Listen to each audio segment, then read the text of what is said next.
Welcome to The Growth Kit, a podcast where science and actionable advice intersect to help you live a better life. 10 life lessons I learned as an occupational therapist. Part 1. Treat failure as a lesson on how not to approach achieving a goal, and then use that learning to improve your chances of success when you try again. Failure is only the end if you decide to stop. Richard Branson.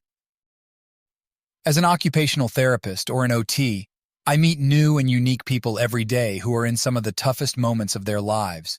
Physically and mentally, their backs are against the wall, but they work with me as a way to gain a little independence, address some weaknesses, and to simply become better.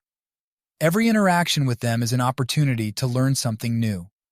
Every moment is as impactful as I let it be. One occurrence is an interesting point or an aha moment, but with time, these moments become trends, and these trends become lessons I can transfer to the rest of my life. Here is part 1 of the lessons I've learned as an occupational therapist. 1. The importance of self-awareness.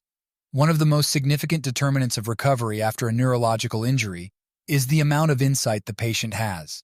Someone can have 99 of the 100 attributes for an optimal recovery like good muscle movement, coordination, and memory, but lacking that metacognition puts them at such a safety risk that it can negate it all. Not realizing that one side of the body is weaker than the other can lead to a tumble down the steps.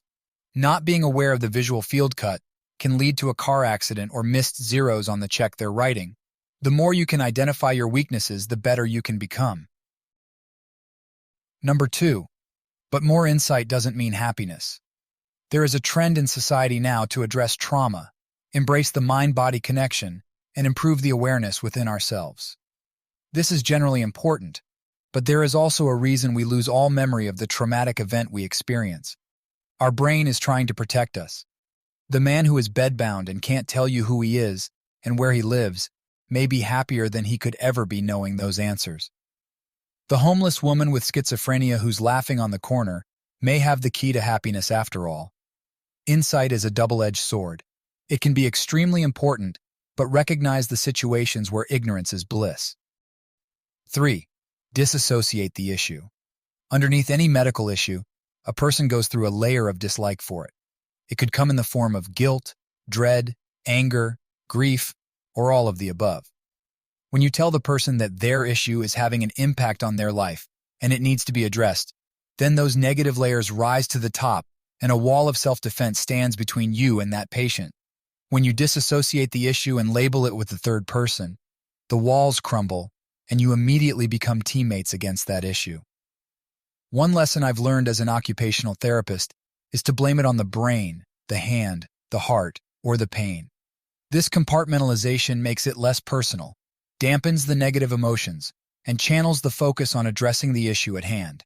This is the best approach I've found to fostering buy-in and unity in addressing issues. It's also extremely effective with any difficult or abstract conversations you have in a week.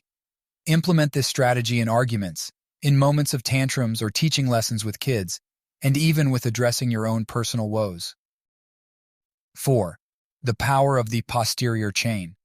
The muscle group that goes along the back of the body from the upper shoulders to the calves is the powerhouse of the body. This posterior chain is critical to knee and spine stability, but also has importance with any standing, bending, and reaching. Ever see someone pull their low back or hamstrings? They're totally incapacitated. The modern world is anterior chain dominant, meaning there's a muscle imbalance between the front and the back of the body in the average person. After an injury, this compounds because the back of the body atrophies very quickly. This can lead to pain, stiffness, a high risk of pulled muscles, and permanent contractures. Maintain a strong and flexible posterior chain. 5. Your tribe matters. The difference between a discharge plan to a loving and supportive system of friends and family versus a discharge plan home alone or to a nursing facility is the difference between independence and dependence. Rehab establishes the foundation for the skills lost from a severe injury, such as a spinal cord injury or a stroke, but the upward trend of progress is extremely variable as soon as that person leaves the clinic or hospital. This trend is dependent on the advocates who keep you motivated when you want to stay in bed and give you the physical support to move when you're unable to do it on your own. Most importantly, A strong support system provides a level of camaraderie, compassion, and love that loneliness and strangers can't hold a candle to. Humans are meant to be social and supportive of their kin. Anything short of that leads to dehumanization. 6. The conversation is often more important than the treatment. One of the most fundamental components of humanity is socialization. So much so that isolation is used as a torture technique. Having a long face-to-face conversation is increasingly rare with the all-too-common glow of a screen on people's faces. This is evident with the rate of loneliness skyrocketing in recent years.